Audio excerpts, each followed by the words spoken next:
Pero bien, hermanos, como les decía, es una alegría y este pasaje en realidad ha sido bien desafiante e interesante de revisar. Eh, Justo estaba pensando cuáles son los momentos en nuestra vida que traen mayor aprendizaje. Eh, Quizás nosotros quisiéramos aprender como en las celebraciones, ¿verdad? Como estos momentos bonitos. Salgo del colegio, recibo el diploma y es un momento significativo sin duda, pero eso reconoce algo que ya ha pasado. Pero cuando pasamos por momentos complejos y difíciles, hay algunos aprendizajes que tienden a ser mucho más profundos para nuestras vidas. Creo que este pasaje tiene mucho que decir al respecto. Entonces, para ello quiero que pienses para un par de minutos simplemente alguna circunstancia compleja pero que te haya hecho crecer en el pasado. Toma un minuto para pensar en esto.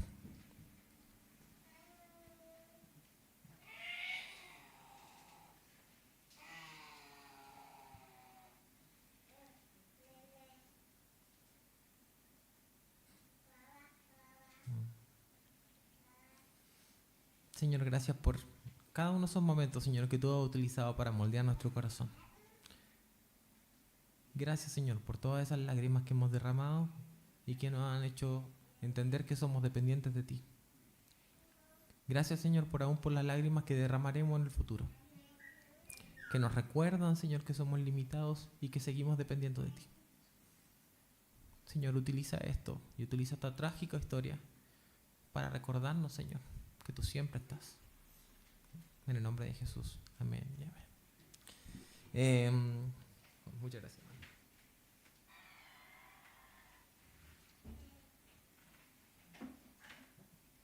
Muy bien, entonces siempre es bueno contarles un poquito acerca del contexto, pero quiero que tengan el título. Por diferentes razones no tengo una presentación, pero voy a ir siendo muy enfático en algunos puntos de la predicación. Lo primero es que quiero que tengan en consideración tiene que ver con el título de esta predicación, que es de la derrota a la esperanza. De la derrota a la esperanza. Y va a constar lo vamos a dividir en dos partes principalmente. Primero quiero compartirles un poco acerca del contexto. Siempre es bueno entender qué está pasando en el libro y por qué este pasaje tiene relevancia para lo que está diciéndonos en este caso el primer libro de Samuel.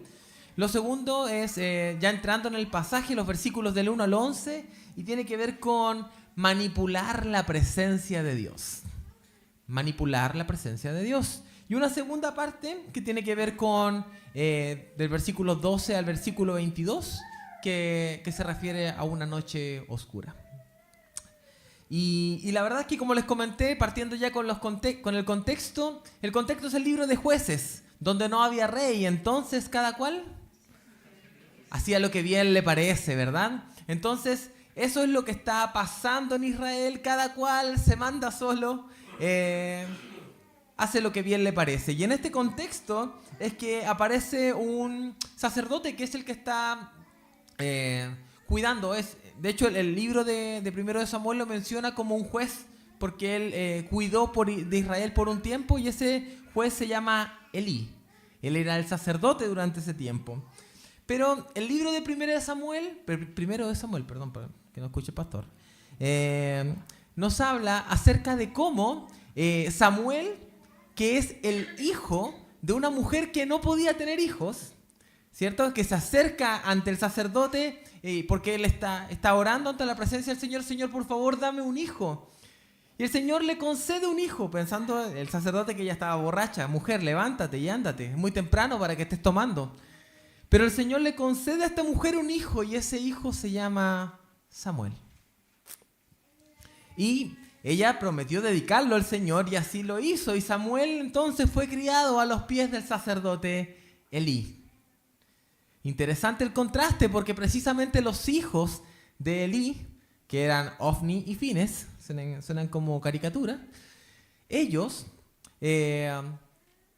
siendo sacerdotes y estando ante la presencia del Señor, revisamos hace un par de semanas atrás que no se comportaban de una manera digna del llamado que habían tenido. Ellos tenían una parte reservada de las ofrendas del Señor, pero ellos decían, no, dame lo que yo quiero. Y ponían el tenedor, por así decirlo, en el lugar de las ofrendas y tomaban para ellos lo que ahí estaba, vulnerando lo que era santo ante el Señor. No solamente eso, se acostaban con las mujeres que estaban en el templo. Lo que estaban haciendo era perturbador, pero ahí vemos como el hijo de una mujer que recurrió al Señor, porque no podía tener hijos, fue dedicado al Señor. Y por otra parte, los hijos de este sacerdote hicieron lo malo ante los ojos del Señor, aun siendo criados en el sacerdocio. El pasaje, el capítulo anterior, Robbie nos hablaba acerca de cómo el Señor nos habla. Y el Señor le habla a Samuel, pero Samuel no reconoce lo que está. ¿Quién es? Y viene y se acercan de su maestro. Y ya se acerca la tercera vez y por fin Elí entiende que es Dios quien le está hablándole a él. Entonces lo manda y le dice, bueno, respóndele, Señor, habla que tu siervo escucha.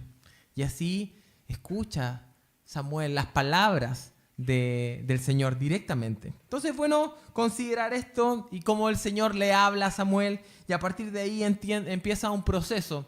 Y los siguientes 4 capítulos, capítulos 4, 5, 6 y 7, van a hablar de un entorno más de guerra. Y este capítulo 4, dentro de este periodo de guerra del cual les voy a mencionar, es bastante triste. Sale el pueblo en los versículos del 1 al 11, como les había comentado antes. El pueblo de Israel sale en batalla, versículos del 1 al 2. Sale en batalla y contra todo pronóstico, el pueblo de Israel es derrotado. Eso debió haberles hecho entender algo a los israelitas. Algo no andaba bien.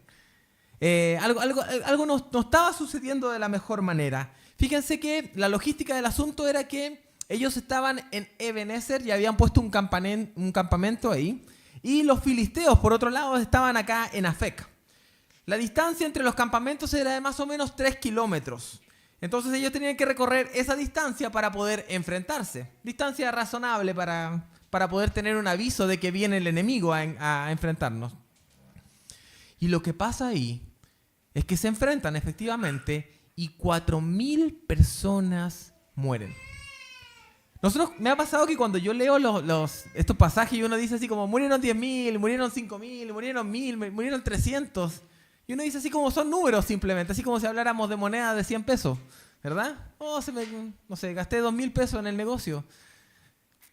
Pero la verdad es que 4.000 hombres habían perdido la vida. 4.000 como hombres que ya no llegaban a casa a cuidar a sus familias. 4.000 hombres de diferentes tribus habían fallecido por una batalla a la que no pidieron consejo para ir. Y eso fue una de las cosas más interesantes. Algo en ese punto tiene que haberles hecho entender a los líderes que algo no estaba bien. Y ellos precisamente lo dicen. Por favor, quiero que lean conmigo el versículo número 3. Miren lo que dice el versículo 3 porque es muy explícito y va a ser el centro de lo que dice el pasaje en general. Dice así: cuando volvió el pueblo al campamento, los ancianos de Israel dijeron: ¿por qué nos ha herido Jehová? ¿Por qué nos ha herido hoy Jehová delante de los filisteos? Y parece, honestamente, la pregunta correcta. La pregunta correcta porque efectivamente los israelitas no ganaban las batallas porque fueran muy talentosos, por los carros de hierro, porque tuvieran tanques, y lo hemos hablado un montón de veces a través de diferentes pasajes. Ellos no ganan las batallas porque sean muy geniales. Ellos ganan las batallas porque es Dios quien está ahí. Entonces esta pregunta precisamente reconoce eso. ¿Por qué perdimos? Bueno, perdimos porque Dios nos dejó perder.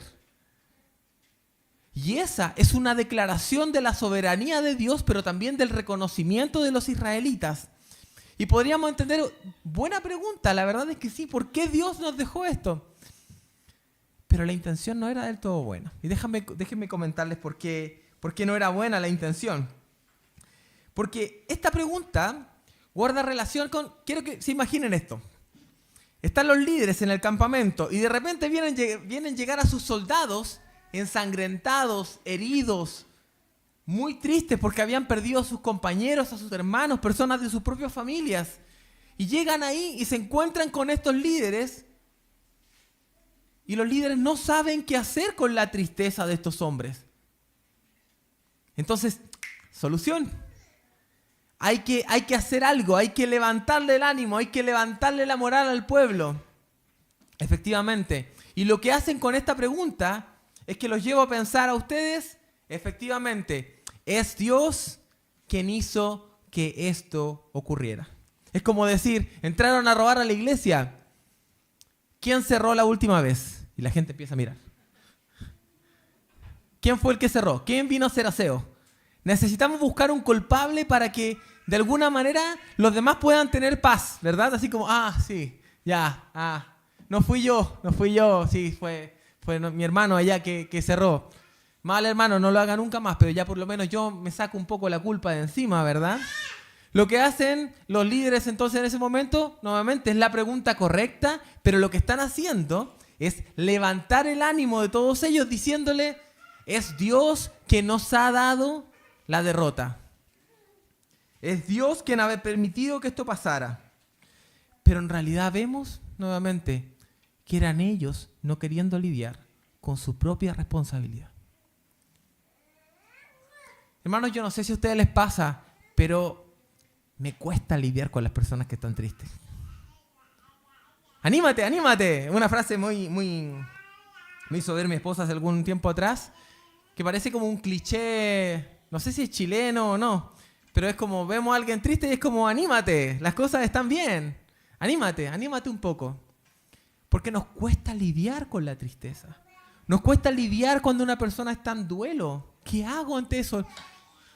No sé si ustedes se sienten raro cuando van a un velorio. ¿No? ¿Qué le digo a la persona que ha perdido a su familiar? No sé qué decirle.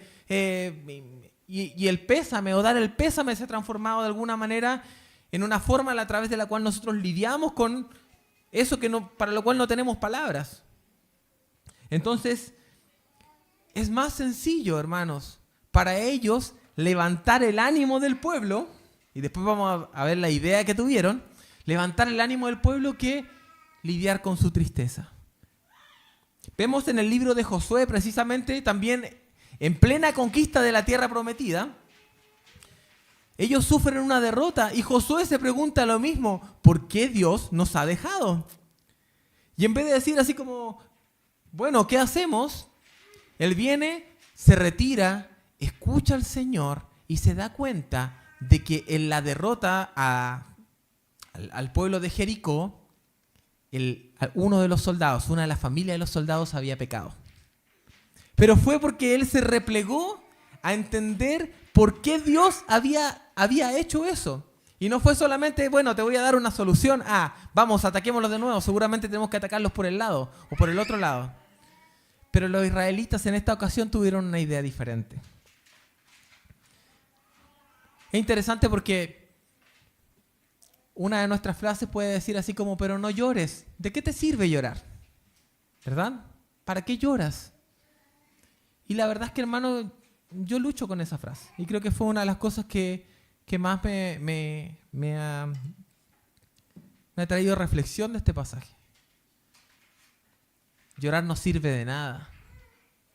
Solucionemos las cosas, hagamos algo distinto, que las cosas pasen de una manera distinta. Eso es lo que tenemos que buscar pasar. Llorar es para los débiles. Pero no.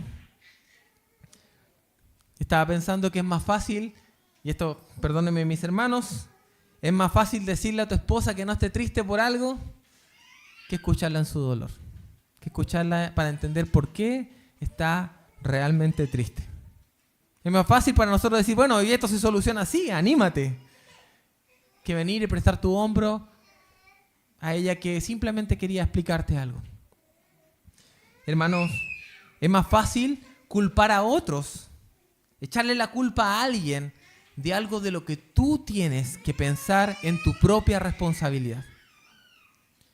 Hermano, la respuesta, esta simple pregunta tiene que hacerte reflexionar en cómo tú abordas las derrotas más profundas de tu vida y qué es lo que haces cuando tus hermanos a su alrededor están viviendo y pasando por este tipo de cosas. Los líderes podrían haber llorado con ellos ahí, pero ellos no quisieron hacer eso. Y su respuesta fue, tengo una idea, tengo una idea. Y esta idea fue muy buena para los soldados, pero muy mala en concepto. Nuevamente, no fueron a preguntarle a Dios por qué Él les había permitido perder esta batalla. Esta es mi idea. Vayan a Silo y traigan el arca. Si Dios nos ha dado si Dios ha dejado que nos derroten, si Dios mismo está aquí, no podemos perder. Entonces mandaron un destacamento a Silo y fueron a buscar el arca de Dios. ¿Y quiénes vinieron con el arca de Dios? Ofni y Fines, nuestras estrellas de los capítulos anteriores, ¿verdad? Y Ofni y Fines llegan al campamento nuevamente con el arca del Señor. Y en ese momento nuevamente tenemos que entender que esto, hermanos, no está bien. Y acá está una manera a través de la cual nosotros manipulamos a Dios. Dios te dijo que no te iba a dar la victoria. Dios le dijo a los israelitas que no le iba a dar la victoria. Perdieron 4,000 hombres. Pero si pongo a Dios acá, no podemos perder. ¿Cómo se va a permitir Dios perder ante los filisteos? Es como si Dios tuviera problemas de autoestima, ¿me entienden? Es como que como Él no se puede permitir perder, entonces no nos va a dejar perder a nosotros. Y empieza a funcionar como un amuleto.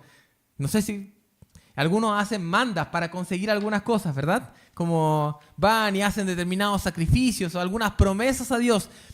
Porque de alguna manera quieren doblarle la mano. Porque si yo hago esto, tú me quedaste de devolver aquello que yo estoy haciendo por ti. O como un niño pudieras decir, yo no voy a volver a la iglesia hasta que esto cambie. Yo no voy a volver a orar hasta que esto sea diferente. Como literal, hermanos, me he dado cuenta que tenemos actuaciones como niños. Yo no te voy a dar, Señor, lo que tú quieres hasta que tú me des lo que yo quiero. Entonces, nuevamente, lo que hacen es traen el arca al campo de batalla y lo que sucede es trágico. Es trágico porque efectivamente el pueblo de Israel vuelve a perder. Pero su derrota aquí, si en la primera batalla habían sido 4,000 personas, ahora fueron 30,000 personas. 30,000 personas, mueren los sacerdotes, que está bien, no eran santos de nuestra devoción, ¿verdad? Pero eran los sacerdotes del arca del Señor. Y no solamente esto pasa, el propio arca del Señor se va con los filisteos. Lo que pasa aquí es sumamente grave. Vamos a hablar un poquito más adelante acerca de lo que significa esto. Pero, ¿qué es lo que motiva a los israelitas a llevar el arca al campo de batalla? Es el miedo. Y es el miedo, hermanos, el que a veces a nosotros nos lleva a tomar resoluciones apresuradas. Yo no quiero saber por qué el Señor no me da lo que yo quiero. Y ahí, hermanos, les invito a conocer la conocemos en realidad, pero aplicarla de una manera distinta. ¿Cuál es nuestro concepto acerca de lo que es sabio hacer en los momentos complejos? Y lo sabio es, si el Señor no me está otorgando aquello que yo quiero que Él me otorgue, sería bueno que vayas a ponerte de acuerdo con Dios acerca de lo que Él quiere, en vez de exigirle lo que tú quieres. Ve a ponerte de acuerdo con Dios respecto a lo que Él quiere antes de imponerle a Él lo que tú quieres. Hermano, había mucho miedo en ese lugar. Miedo de los israelitas. No queremos perder nuevamente. No queremos que esto nos suceda nuevamente. Los líderes, yo no quiero lidiar con la tristeza profunda que tienen mis guerreros, los guerreros de nuestra batalla.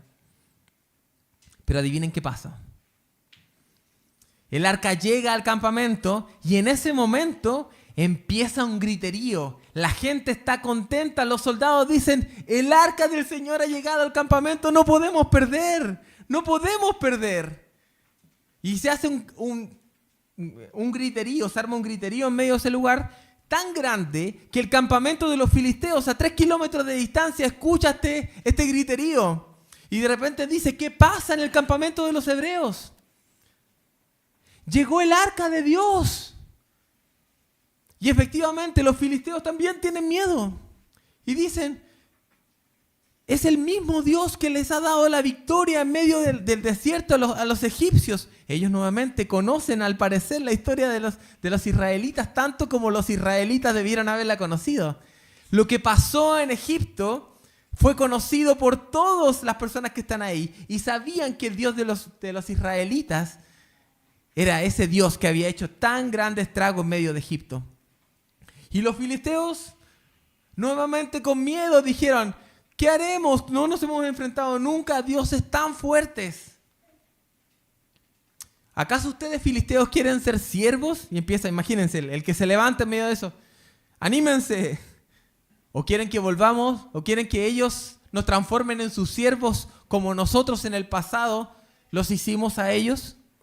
Recuerden, en los tiempos del juez Sansón, estaba la batalla contra los filisteos y cómo los filisteos también tomaban posesión por momentos del pueblo israelita.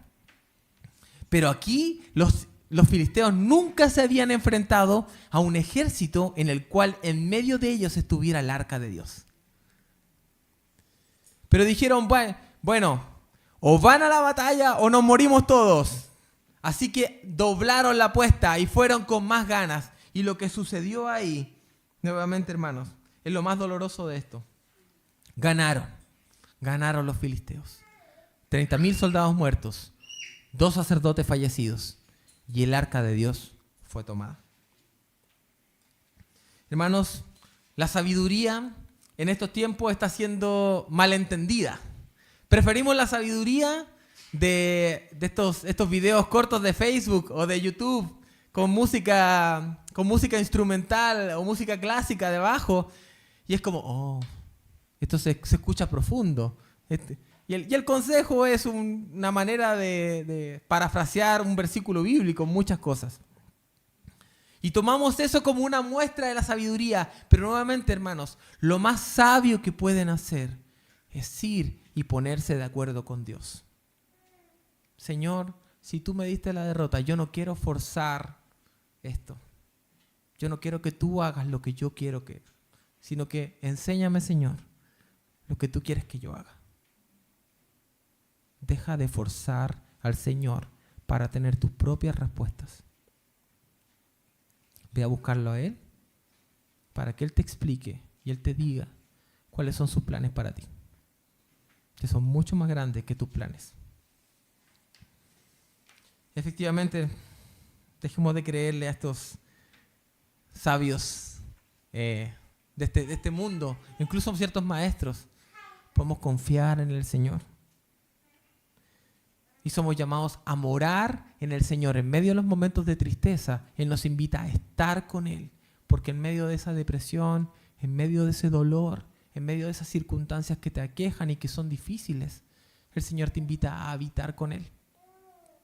Te invita a entender realmente lo que está pasando, pero en su presencia. Nuevamente, 30,000 hombres cayeron. Ofni y Fines, los sacerdotes, murieron. Y el arca de Dios fue tomada. Y permítanme pasar a la segunda parte de esta predicación, que tiene que ver con los versículos del 12 al 22. Y quiero relatarlos como una historia. Un hombre viene corriendo desde las montañas, estamos en Silo. Un hombre viene corriendo, viene con la ropa rota, viene con polvo en la cabeza. Eso, los judíos entienden inmediatamente que es una señal de luto profunda, de profundo dolor. ¿Qué viene? ¿Qué pasó? Quizás le pasó algo muy malo. Viene este hombre y empieza a contarle a toda la ciudad: el arca de Dios ha sido tomada, los sacerdotes han muerto, los israelitas han sido derrotados.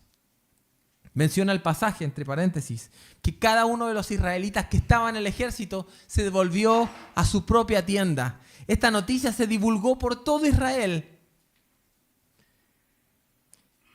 Llega y hay un hombre que está esperando. Sus hijos salieron con el arca de Dios y ya este era un padre preocupado porque sabía precisamente que sus hijos no eran muy santas palomas. Y es como que, ¿qué van a hacer Ofni y Fines con el arca de Dios? Ya estaban preocupados por eso. Y de repente viene llegando este hombre y Elí le dice: ven, cuéntame qué ha pasado, cuéntame. Y le dice: Israel ha perdido en la batalla. 34,000 hombres han muerto. 30,000 en la última batalla. tus 2 hijos, Elí, han muerto, cumpliéndose lo que el Señor le dijo a Samuel capítulos antes. Recuerdan que dijo que ni una de las palabras de Samuel cayeron en tierra y que todos se iban a cumplir. Esta era la maldición a los hijos de Elí por la maldad que estaban haciendo. Hermanos, el Señor es justo. Un grito profundo está en la ciudad. Toda la gente está gritando desconsolada. ¿Qué pasó? ¿Qué pasó? Elí escucha esta noticia y la fuerte presión que siente, dice que Elí era un hombre viejo de 98 años, pesado. Y cuando escucha que el arca de Dios ha sido tomada, su silla se viene atrás. Y Elí, a sus 98 años, muere de una manera tan indigna, tan triste. Este servidor del Señor. Y nuevamente, así como la palabra del Señor le había dicho a Samuel, así pasó. Y se cumplió lo que ocurrió en medio de ese lugar. Pero no solamente eso. La historia nos cuenta que hay una mujer embarazada en medio de todo esto. Es la esposa de Fines. La esposa de Fines se entera de todo esto y la fuerte impresión, nuevamente, por estas 3 cosas. 30.000 hombres han muerto. Su esposo Fines falleció. Pero lo más terrible para los israelitas es el arca de Dios ha sido tomada. Cuando ella escucha esto, ella estaba embarazada y empiezan sus dolores de parto en medio de todo ese contexto. Y ella está enojadísima por lo que está pasando, está muy triste. Las parteras observan su tristeza ante eso y vienen y le dicen, alégrate, alégrate, has tenido un hijo. Hemos visto y hemos estudiado Ruth y lo que significa para una mujer judía tener un hijo hombre, ¿verdad? Entonces les invito a tener eso muy consciente. Para una mujer judía, tener un hijo hombre era lo mejor que les podía pasar. Y ella recibe una de las mejores noticias, pero cuando recibe esa noticia no era lo suficiente para ella. Y ella le pone un nombre a su hijo. Y ese nombre, ¿cuál era el nombre? Icabod. Icabod significa traspasada ha sido la gloria de Israel porque el arca de Dios ha sido tomada. Hermanos, podríamos decir nosotros, pero están exagerando los israelitas, ¿verdad? ¿Qué pasa con el arca? Está bien, es importante, pero debemos entender que está tan arraigada a su esencia, a su cultura, a su vida. Ellos son el pueblo de Israel, son el pueblo de Dios y el arca de Dios representa la presencia de Dios misma, su libertad, su esperanza. Sin Dios en el centro, ellos no tienen identidad, no saben quiénes son. Hermano, ¿pasa lo mismo con nosotros? ¿La presencia de Dios define profundamente tu identidad? Su tristeza guarda relación precisamente con quizás no entender algo, y aquí recurro a esa frase cliché, que no es de un reel de Instagram. Es como, parece que más valoramos lo que tenemos cuando lo perdemos, ¿verdad? Pero precisamente ellos habían perdido su identidad, su esencia, su todo, y estaban tristes, con gritos de dolor. De hecho, la manera de pronunciar el nombre de... Aquí tengo el nombre de este amigo. ¿Cómo se llama? Icabod. Era literalmente un grito de dolor. Me duele, pero no me duele. Y literalmente lo que pasa después de que nace Icabod es que la esposa de Fines muere. Hermanos, este es un capítulo súper triste. Es una derrota tan profunda. Y no quería terminar esto aquí. Hermanos, nosotros tenemos en el Evangelio una esperanza segura, una esperanza que no perdemos. Nuestro Señor y Rey no tiene la autoestima baja. De hecho, es el mismo Señor el que fue derrotado en la cruz. Él no le tenía miedo a esas derrotas. Las fue a buscar porque había detrás de eso un plan mucho mayor que el que sus discípulos o las personas a su alrededor podían entender. Hermanos, el arca de Dios fue tomada y vamos a seguir estudiando qué pasó después de eso. Los filisteos no estaban muy contentos después de recibir el arca de Dios. No pasaron cosas buenas con los filisteos después de eso. Pero hermanos, nuestro consuelo y lo que hay en nuestro corazón el día de hoy, en esos momentos tristes y en esos momentos de dolor, no tienen que ser decisiones basadas en el miedo, el querer manipular a Dios para que haga lo que tú quieras. Ve, encuéntrate con el Señor, búscalo en esos momentos para que puedas entender o no, porque Dios es sabio, poderoso, lo que Él está haciendo. Guarda tu corazón en el verdadero arca de la presencia del Señor. Jesús vino a morir en la cruz, pero resucitó al tercer día. Y nuestra esperanza ni siquiera está en que estas situaciones que son difíciles para nosotros se tornen mejores.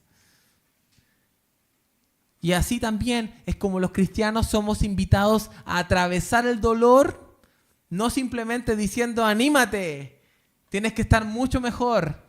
¿Por qué estás triste si eres cristiano?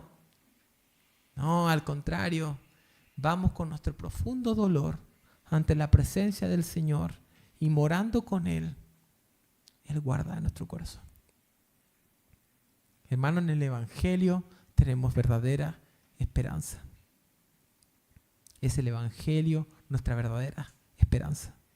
Permítanme orar para cerrar este tiempo. Nuestro buen Señor, gracias por tu sacrificio, Señor. Gracias, mi Dios, porque estos capítulos nos terminarán enseñando, Señor, cómo tu presencia se fue, pero va a volver, mi Dios. Volvió por sus propios medios, Señor, no porque un israelita movió nada. Volvió simplemente porque tú así lo dispusiste. Señor, tú viniste a este mundo difícil, lleno de dolor, lleno de lágrimas, Señor. Y pasaste por lo mismo que en diferentes circunstancias de nuestra vida hemos pasado nosotros. Y gracias porque a través de eso podemos entender que no estamos solos. Gracias, Señor, por tu presencia. Gracias por lo que estás haciendo en los corazones de mis hermanos. Y gracias aún por estos momentos de dolor. Ayúdanos, Señor, a ir contigo. Ayúdanos aún en las peores derrotas de nuestras vidas, ir a buscarte a ti, Señor. Que nuestro miedo no nos haga ni querer manipularte, como le sucedió a los israelitas, ni querer enfrentarte, como le sucedió a los filisteos, sino que nos haga rendirnos ante ti, sabiendo que tú eres soberano sobre cada circunstancia de nuestra vida. En el nombre de tu Hijo, nuestro Señor Jesucristo. Amén.